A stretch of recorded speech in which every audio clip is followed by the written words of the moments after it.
Hello and assalamu alaikum. Welcome to a very exciting episode of Pehchaan. With me today, I have one of the most promising and exciting Pakistani American filmmakers in the world. I have Saleem Gondal here with me today, and his films talk about things that we often don't talk about as a community: addiction, love, intimacy, having a love-hate relationship with your unborn child. Saleem goes where a lot of people choose not to go in our community.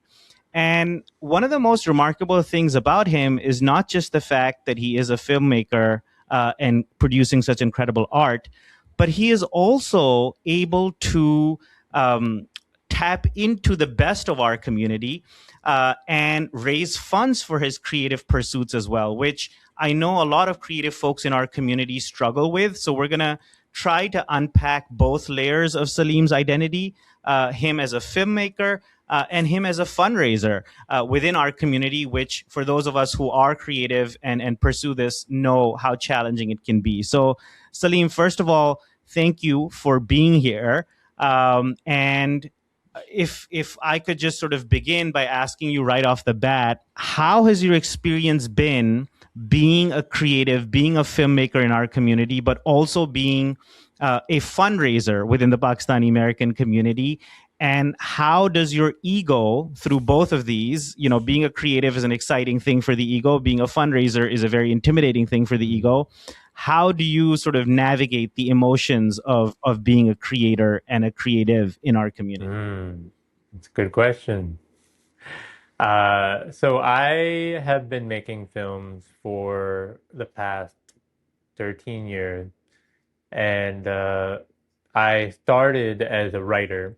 I went to NYU for dramatic writing, and there I really learned the craft of storytelling. And I knew when I graduated that I wanted my stories to be out there and to be heard and seen. But I really had no avenue. Uh, for most of us writers, you are beholden to the industry selecting your work, choosing it for publication or representation.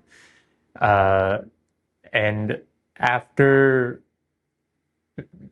working in the silence for a while, having my work go out to different managers and competitions where I wouldn't know why they were getting rejected. They would just, not see the light of day. I realized that I needed to see my stories just for me. And the only way I could rely on that happening is by making the films myself. So I started writing scripts that I could direct. And that's how I got into producing short films. And I was able to do so because of the community I had in New York. My first film was about a college graduate who just came out of a environmental justice program, and she is looking for a place to weather the storm that comes to New York on the eve of her graduation. In making that film, I did my first fundraiser. I did an Indiegogo. And through that whole process of the crowdfunding apparatus. What is an Indiegogo? If you could explain that to the So audience. Yeah. there's a few crowdfunding platforms out there. Indiegogo is a platform that you can use for uh, asking people for a certain amount for your project, and you have the ability to take whatever you raise, even if you don't raise the full amount. And that's in contrast to Seed&Spark, which allows you to keep what you've raised, but only if you raise 80%. Because Seed&Spark, they have this philosophy that if you're asking for $5,000, you wouldn't be able to make what you're trying to make unless you had close to it. So that's their reasoning. And then with Kickstarter, you must raise everything that you're asking for. Otherwise, you get nothing. And that push really help people because if you can really engage your audience and show them that there's something that's really special, but in order for this film to get out there in the world or this project to get out there in the world, you need to donate now. That's what activates people to actually give. So yeah, it's been an interesting process because my first film was an Indiegogo and I did not raise everything. So I shot it for less than I had budgeted for, and I'm happy with the film. But it is one of those things that it was my first time out the bat, and I saw that I the world is going to know how much I raised it for, and they'll know that it was less than what I asked for. But with my next film, I just went ahead and ended up doing a Kickstarter. This was actually for a film that I was working with Kaula Malik, who's making the film called The Noble. And in that process, I learned how to set a plan to raise $15,000 and how to follow through. And I really credit that experience with teaching me everything that I know now as I'm making my first feature film. That what you have to do is you have to see your audience and see the avenues in which you can raise what you're asking for before you begin. So once you launch your campaign, you've already done the legwork. You already know where at least 30% of your funds are coming from. So that when you are out there in the world and you've begun asking, people see the momentum and they see, oh, this film is going to get made. You know, they blink and you've already raised a certain amount. And it's very difficult to do because there is no guarantee that what you think are your pledges are actually going to show up. Uh, there were some people that I had counted on who did not end up giving what they pledged during the campaign. And it's, I think everybody is like this, but probably in the South Asian community too. It's just like, you know, people are busy, people people say yes, and that is they've sort of put it away in their mind, like they've already said yes. And it can take up to 20 reminders to somebody, you know, before they remember, oh yes, I said I would do that thing. And it's really, I think, it's a challenge for every artist. It's a challenge for every entrepreneur. And I never thought those two things were the same or the overlap between them. Because I personally am not a business-minded person. I've always been more of an artist.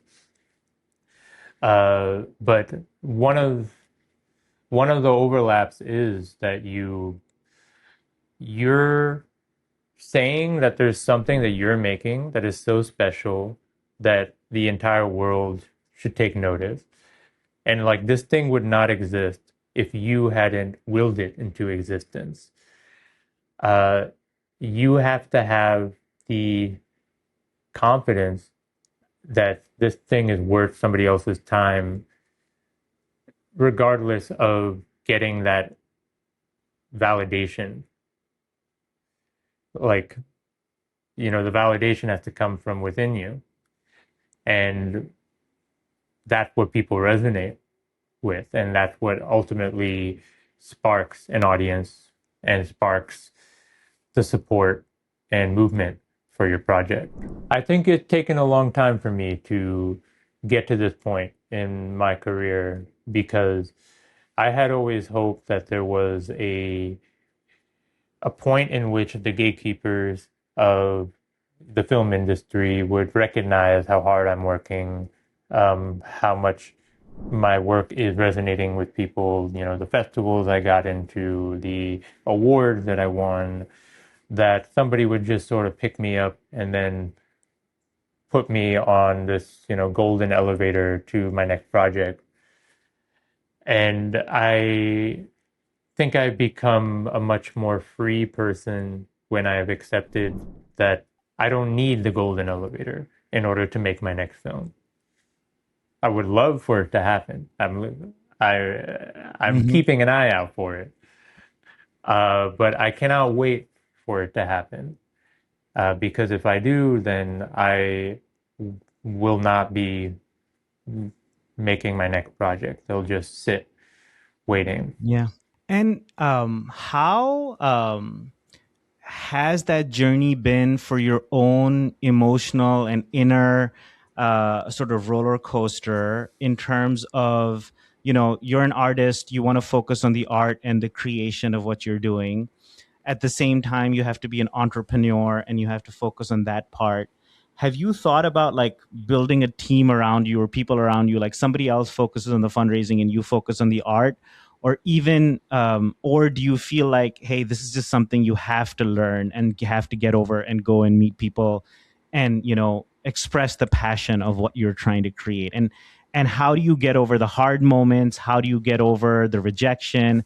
How do you get over the procrastination on your own part to say, this is something that I need to push through and make happen? It's a challenge. Uh, I think that it's always hard for an artist to wait for the applause, after you've said something. And in my experience, all of the films that I've made have come through, for the most part, through community effort, from people that I know in my network, my family's network, who are willing to give a couple, whether it's $10 or $100, to making my films happen. So in that waiting, it's very daunting, and I've been lucky that I've always worked with people who believe in my films, whether it's my producers or my actors, crew, and gratefully my parents, my family, uh, so that I know that what I'm asking for is something that people I know think has value. So I know that I'm But I want to double click on that a little bit. Is it easier to talk to people that you know or people that you don't know? For me, for example, it's easier to talk to people that I don't know versus the people that I do know, which is a bit of an awkward sort of place because I feel like it's easier for my ego, but to ask for from people that I don't know versus the people that I know. But you seem to have conquered your fears and said, "Hey, I believe in this and I'm going to start with people that I know." Like, I'm just curious for your take on people that you know versus people that you don't know. I think it's always hard. I actually resonate. It is hard to ask people that you do know because you don't want to jeopardize the relationship. If there's Mm-hmm. somebody who is your parents' friend or somebody who is your friend and you're asking them for money, I mean, you are introducing a dynamic that Mm-hmm. is, in terms of power dynamics, in terms of how you look, there's a lot of spotlight on you. And I do struggle with that as well. I think the only thing I've learned is that people are more willing to help than you think. And, even people who are not able to give you what you're asking for, like they would rather be seen as somebody who is helpful. So even if they can't give you money, if they can give you advice, if they maybe have a location that might help you, they might know somebody who's experienced in what you're trying to do.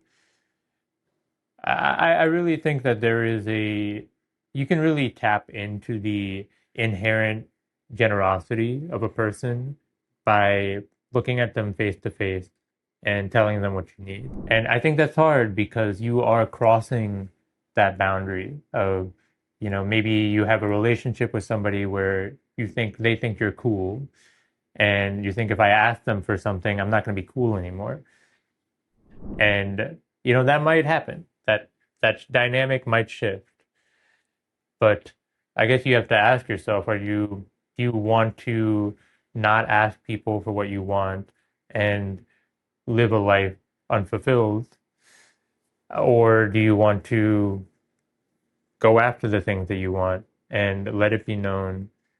And maybe you might have less people in your life, but the people who you have in your life are the ones that believe in you and the ones who are generous with you.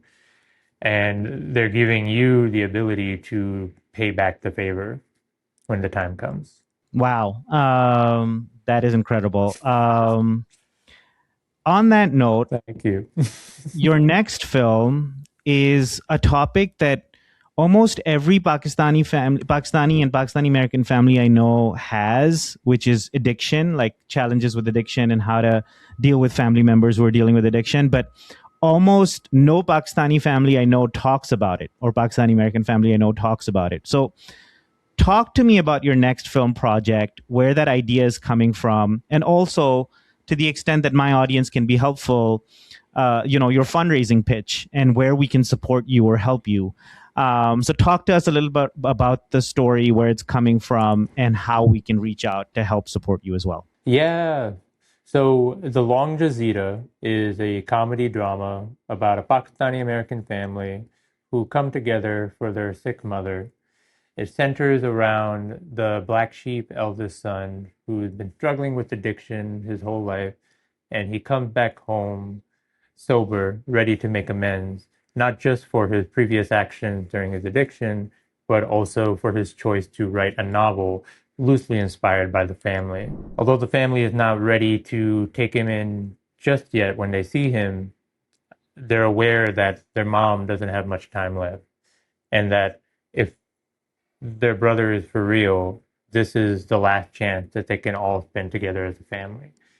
It's about some heavy topics, but it's not a heavy film. We really want it to be universal in how it shows a squabbling family, the ways in which Pakistani mothers are going to listen to their sons, even if they're saying the same thing that their daughter just said.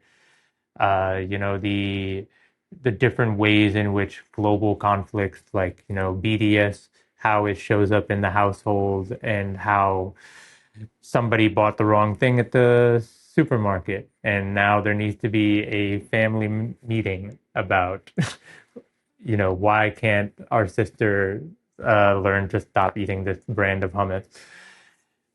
These are all things that have been lifted from my family, but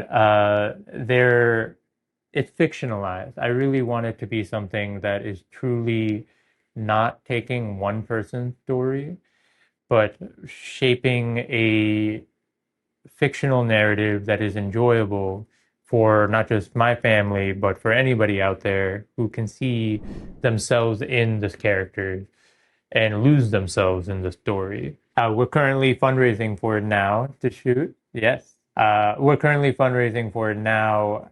We just wrapped a Seed&Spark campaign where we raised over $50,000 thanks to the support of our community. And we are continuing to fundraise through our fiscal sponsor, making donations tax deductible, as well as sharing the film directly with different members of the Pakistani community, whether we're going in person to different dinners or at events like UPNA, holding a space where we can share the first look of the film. And you were at UPNA, I believe, last weekend. What was the reaction from the community like? Wow, it was better than I could have expected. Um, you know, for me, the highest praise a film can get is when people start a debate after watching it. And at our presentation in UPNA, we had a full room, and there was a very heated discussion about how little addiction is talked about in our community, versus how commonplace alcohol and other substances are, and the total lack of data about what's going on in our community, what are the amounts of people who are struggling with addiction, what are the details, what's the information. It was a room full of mostly physicians, though it was a diverse group, not all physicians, and everyone seemed to be drawn to this idea, like, what can we do to address this issue? And I was happy to have the discussion. We had a psychiatrist, Dr. Majabin Islam, who specializes in addiction medicine, who was sharing her work during our presentation. And as we keep showing the film, we want the film to be a discussion platform for people to tell their stories. And it's something that affects us in the Pakistani community, but it goes beyond. We all have somebody in our family struggling with something that they can't name, and maybe using addiction, maybe using substances to self-medicate through that pain. And I feel very blessed. I was going to say sometimes it's not even substances. It's even non-substances, like you're watching things or you're having affairs online. Like there's so many addictions. It's so, you know, this is related and unrelated to your film, but the perversity of not being able to talk, like the cost of not being able to have a conversation is so high that you would rather ruin your life than have a hard conversation or a shameful conversation. It's incredible, like the amount of damage it does within our community. Yeah, I think addiction has many roots. And for me, I was really drawn to it because as an artist, I really feel that art has this divine power to heal us. And what I learned, if you've ever done The Artist's Way by Julia Cameron, she is a writer who is in recovery for alcoholism, and she modeled this whole artist recovery program off of her experience with AA. And she says she used to believe that you could not be sober and creative. And now she knows that she is more creative by being sober. And that really touched me. Uh, if you believe that, she says we're put on this earth to create because we are all creations of the creator. So we are always we're paying reverence back to God every time we make something. And I found that was a very powerful contrast to what substances often do, is that they numb you from what you're feeling or what you're we often see addiction as a self-destructive act, a self-destructive behavior. And I was just very drawn by that dichotomy, um, creation and destruction. And with this film, I really wanted to be an ode to the healing power of art. With the main character is a writer and wants to write about things that are happening in the family. And he's at a crossroads because he knows that he's struggling with addiction. And it's like, is this a self-destructive act to write things about the family that they don't want out there? Or is it healing to push people to face what's real and what's repressed? And yet, to your point earlier, I mean, you can be addicted to things like work. You can be addicted to, causing conflict, making mess. You know, it's a really fine line.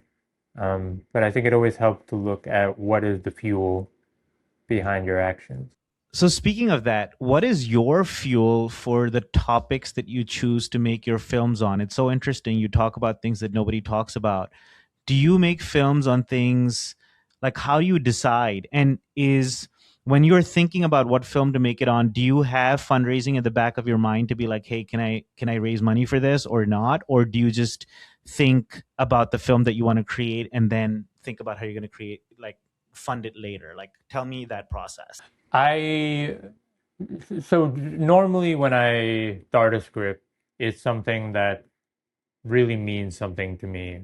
Uh, it's a and I know I'm really drawn by stories that are inspired by my family, or if they're inspired by my personal experiences. My second film is about my hearing loss. I grew up here with hearing aids. I didn't speak a full word until I was 4 years old, and that film was really born out of a desire to just show people what it's like to hear like me. And I sometimes write things that are outside of my capacity to fundraise. And that's always been the hardest thing because I have gone ahead and I've taken films to markets.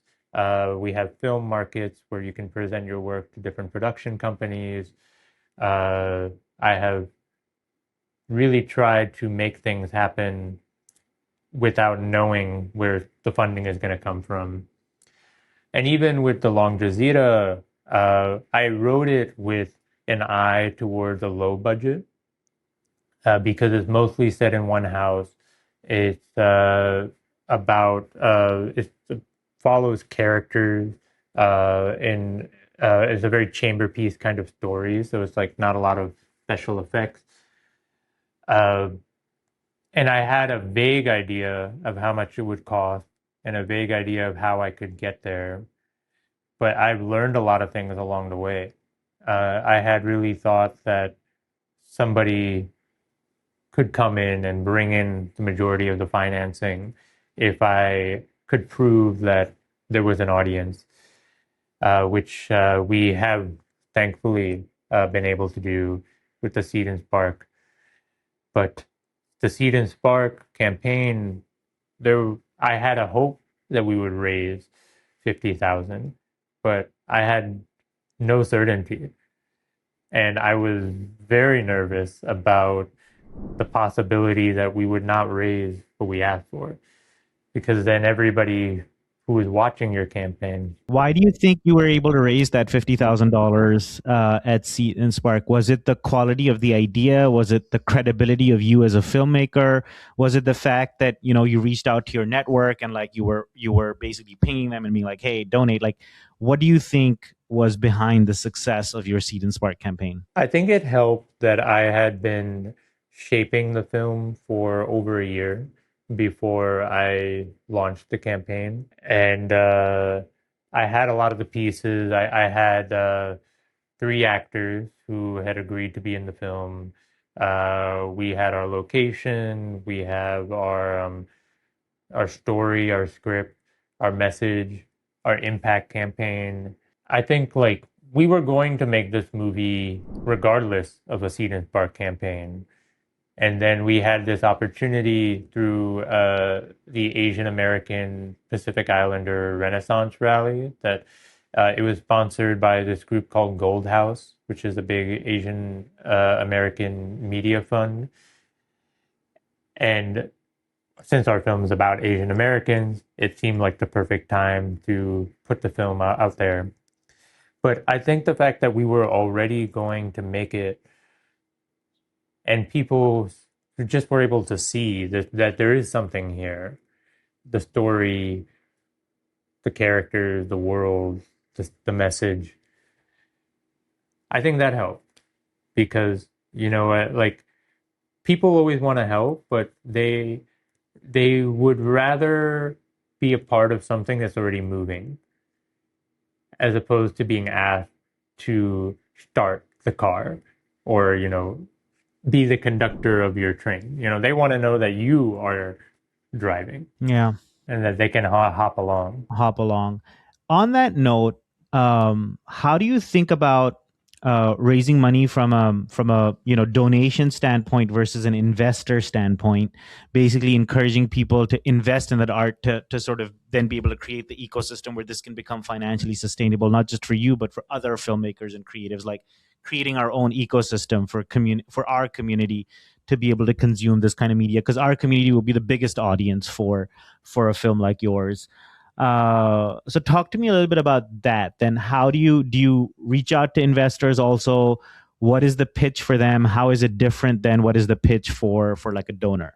It's uh it's a very interesting question because we are constantly pitching both.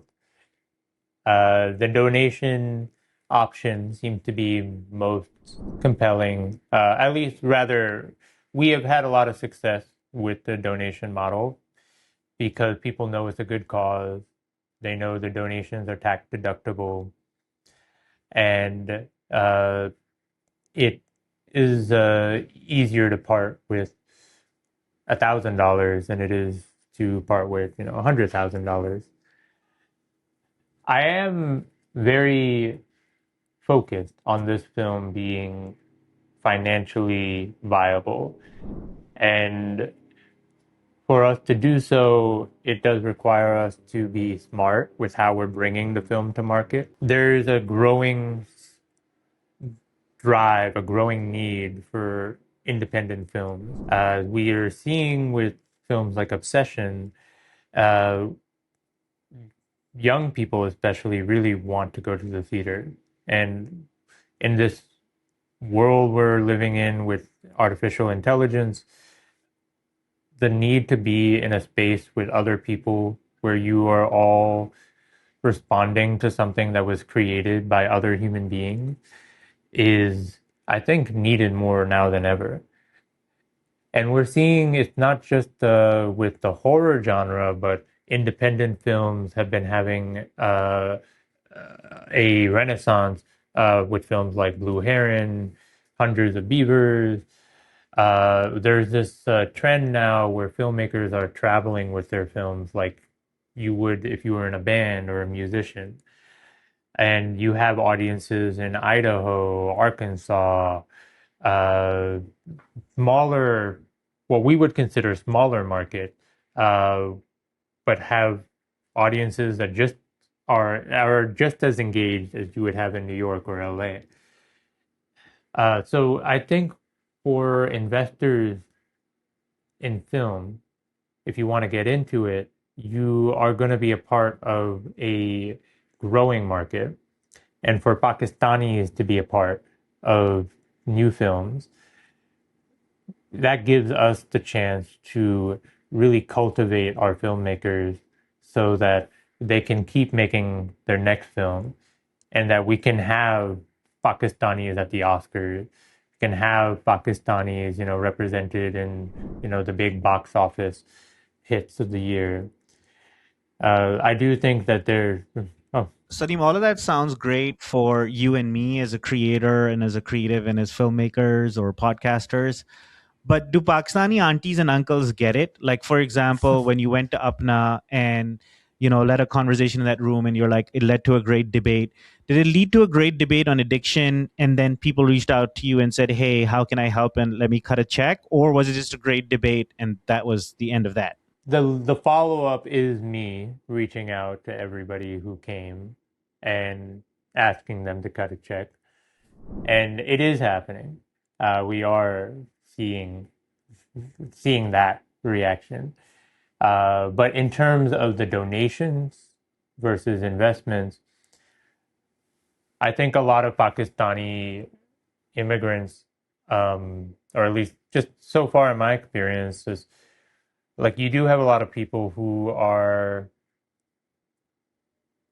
they want to put their money in something stable, and the arts are not as stable as medicine, real estate, which, is debatable because really no investment is secure.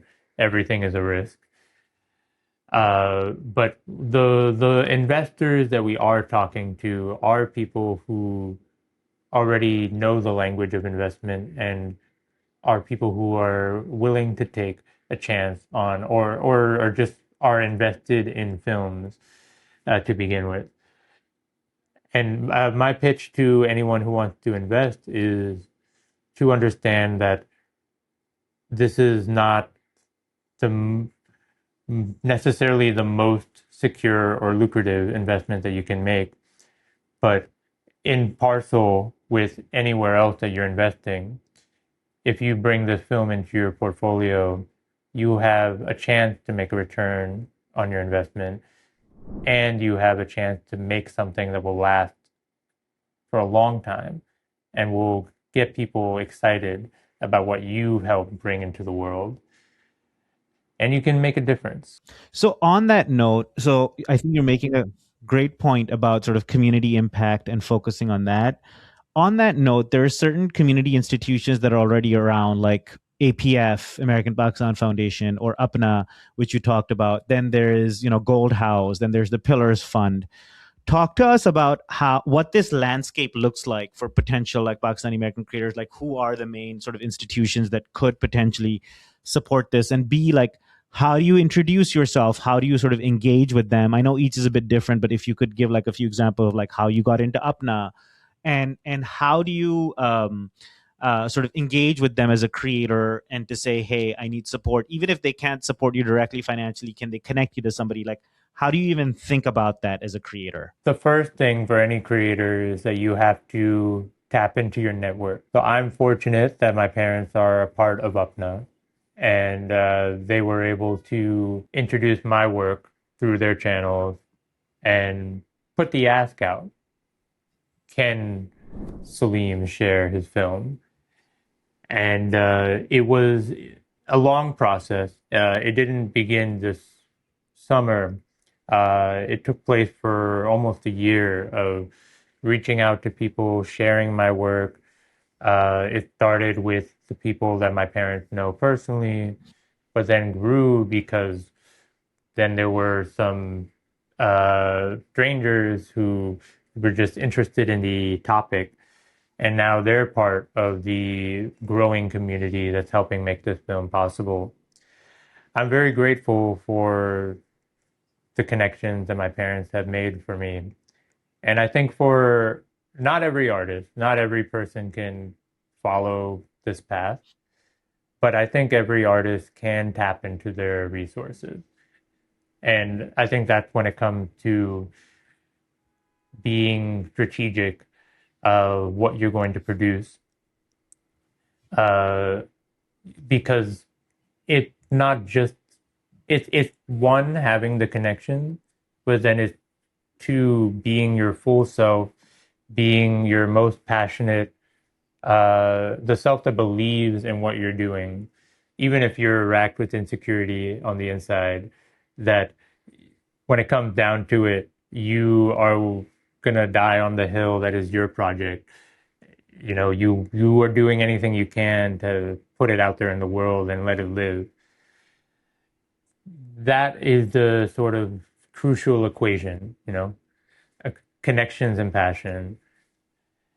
And I am also growing, our outreach to all of the other organizations you mentioned.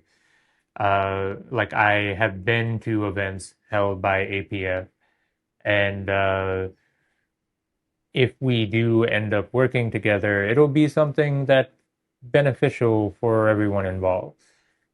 Because it's very important, especially as you're raising funds for your own project, that you think about how it circles back. That, it's giving, if somebody gives you 10, you give back 11. And I think that's how you grow a career, because that's how you get people who are going to work with you more than once. And I would say that having that mindset and being completely honest and asking people in your network for the connections that they could make for you. I think that's a beautiful thought. As we come to the close over the next few minutes, there are two more questions that I have in my mind. First, where did you get the courage and conviction and confidence to say that you're going to be a filmmaker and an artist in our community, like a Pakistani American community? Like, there's a traditional, become a doctor, become an engineer, become this, become that. Like, this is a little bit of a harder path to take. When you were a young person, like when you decided you want to become a filmmaker, was it hard? Was it hard in terms of conversations with your family or with yourself? Did you have to make sacrifices where you were like, okay, maybe I will not have as much money as my cousins, or maybe I'll have to get married late, or maybe, I will have, ambiguity in what my future will look like. How did you, like, what were those demons like? How did you fight them? And is the courage and conviction like an act, or is it real over time, like that you begin to say, okay, like I can do this? Or are you still in the journey of becoming that person? I think it is courage is always an act in my experience, because I can oscillate, I can be courageous in the beginning of a sentence, then grow anxious in the middle of it because it's like, oh, did I say it the way I meant to say it?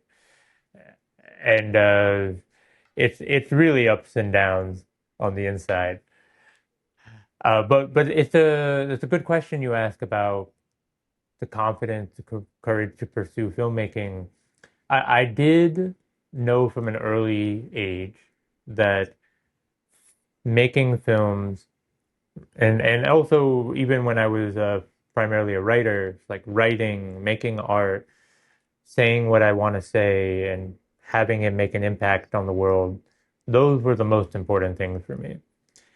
And I was happy, I am still happy to work a part-time job, to be a server, to work in the freelance economy, until I get that opportunity to make that film.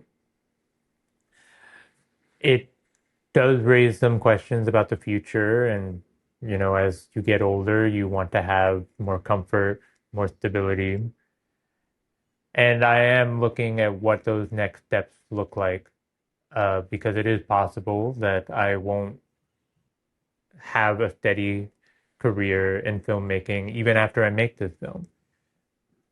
The reality is that it's still rough for accomplished filmmakers who premiere at great film festivals. It's always a hustle, it's always a grind. But I think the gift of that hustle is the freedom to make films. And it never really bothered me too much that I don't have what my cousins have, because, I have only what I have. Yeah. We'll wait for that film 10 years from now. But okay, that's really interesting. Um, I want to ask you, I want to give you an opportunity to actually pitch directly to my audience as well. I know we talked about this earlier, but about the next film that you're making.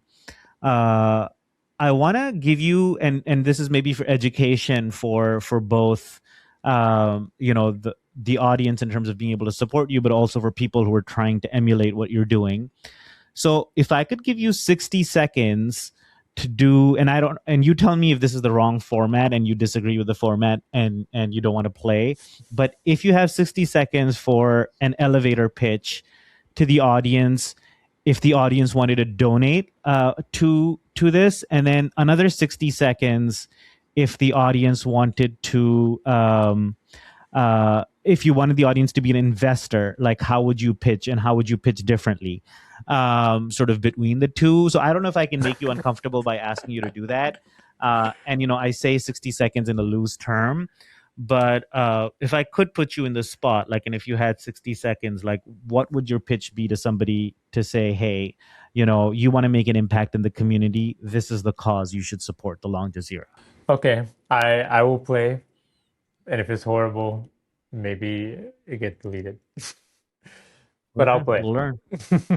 So the 60-second pitch to donate to the Long Jazeera. The Long Jazeera is a comedy drama about a Pakistani American family who learn to heal after many years of oppression and silence of their history of addiction in the family.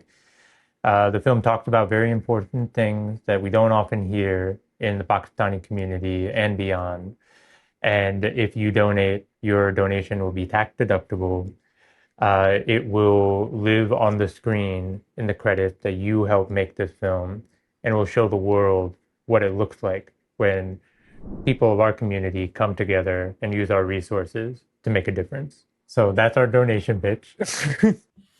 That was beautiful. Where do I sign the check? No, this was good. That was good. I want to ask you, you did something very powerful at the end there. So before I have you do the investor pitch, I want to unpack this part a little bit. You said, your contribution will sort of, live within the screen, within the credit section. What do you feel like our community, particularly the Pakistani American community, wants from a creator or a filmmaker in terms of appreciation or recognition or something else? Or is it just like them feeling good? Like, how can we add value to their lives? How can we be the 11 to their 10? Like, how do you do that? Like, what is it that they, in your experience, feel that they need? I think, everybody's got a project, and, it could be a doctor who's also a writer. It could be uh, somebody who works at a sales company, that they have a meeting of like-minded folks that they are trying to grow into something bigger. Uh, and I think like using our platform cross-platform, to like I may not be able to give back exactly what somebody gives me, but if I can help them grow whatever they're growing, I think that's really valuable. And I think if anyone doesn't have that, isn't asking for that, then yeah, just putting it out there on the screen so that they can share their friends. Hey, look, that's me. This is a movie. It has all these great actors. It went to all these festivals, and that's me. Yeah, that's beautiful. Okay, the investor pitch. I'll try to pretend I'm rich, but go for it. How would you pitch to an investor? Hello. So, The Long Jazeera is a comedy drama. It's about a Pakistani American family who all come back together in their childhood house once the eldest son says that he's clean and sober, and he's there to make amends to his mother, who's only got a few months left to live. This film takes place in what might be the last time this family ever gets to spend with one another. It's an intimate movie with heavy themes, strong humor, and universal themes. Your investment would help make this film as good as it can possibly be, with this amazing cast of talent and crew that we've put together.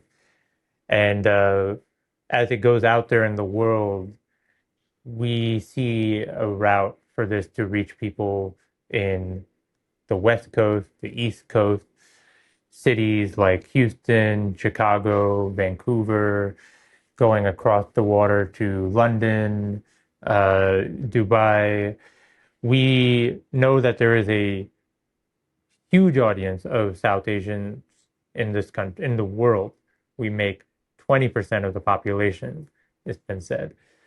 So if we can tap into that audience with something that is universal and something that goes beyond ethnicity, race, religion, we think that this small film can make a big impact and keep people speaking about it for years to come.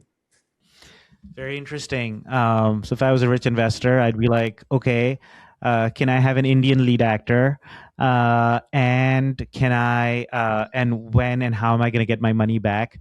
But I'm just curious, what are the typical questions you get from the community? the investor community, and how do you answer their question of how and when they're going to get their money back? So with investors, I always tell them the route in which they can get their money back. We have a agreement that prepared by an attorney that outlines the waterfall once this film starts to make a profit, how that profit goes to them, and there's a 120% gets back to the investor whatever they put in, and then they get 50%. There's 50 points out of 100 points on the back end. The investors who are interested in investing are motivated by more than just that. They are motivated by what the story is saying, what this means, the mental health issues, the addiction issues, the just what it would mean to have a film like this in our landscape, because it's something that we don't have. You don't see other movies like this that show this kind of a community dealing with this issue and doing it in a way that's light and honest and relatable. So I think those are the ones who are our biggest supporters. The ones that are very focused on the ROI, you can't sugarcoat the fact that a movie like Minari, which is a huge success, if we had the life that the film Minari had, we would be through the moon. The investors behind that movie had to wait at least 2 years to see any return on their money. And if you're investing in films, you have to be ready for that possibility. And you also have to be ready for the possibility that you may not see any return. So if that is the motivating factor, then that might not be the right investor for the movie. All right. Well, now that our audience has seen it, if anybody here that is watching, and I definitely think Saleem, you did a great job, so I don't think we need to edit this part out. If anything, we could reel it. But I think that if anybody is interested, where can they find you? Let me do my last final words, and then I'll leave it to you for the last word. And if you want to tell people how they can reach you, please do that as well. But I just want to say, Saleem, like I started this interview by saying you're one of the most exciting and promising Pakistani American filmmakers in the world right now. And I just want to say, I want to add to that by saying, in addition to that, you are also one of the most sincere and genuine Pakistani American creators. Like, we have this trope about Pakistanis that we bring each other down versus lifting each other up. And part of the reason why I created this podcast is to challenge that trope and to say that actually we do like to help each other. And with what you've shared today in this podcast, like so sincerely, so genuinely, so selflessly, I think it shows not just the quality of the filmmaker and storyteller you are, but the quality of the human being that you are.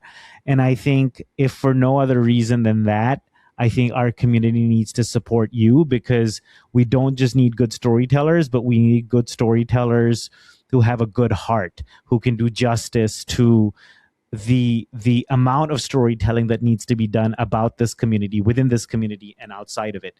And I think that makes you a very, very important talent to support, not just your projects, but you as a human as well. So thank you for everything that you do for us as a community. And I want to give you sort of the last word. Well, I'm just honored to be on this podcast with you, to be included in this great roster of people that you brought on. I feel very blessed for everything I have, and it's always ups and downs as a filmmaker. You can be having your lowest day because of an email you got in the morning, and then you meet somebody and they see what you've done that's looking like progress, and they're congratulating you, and inside unsure, like what's real? Is it that my project's not happening or that it is happening? And I think at the end of the day, you just have to make that choice for yourself.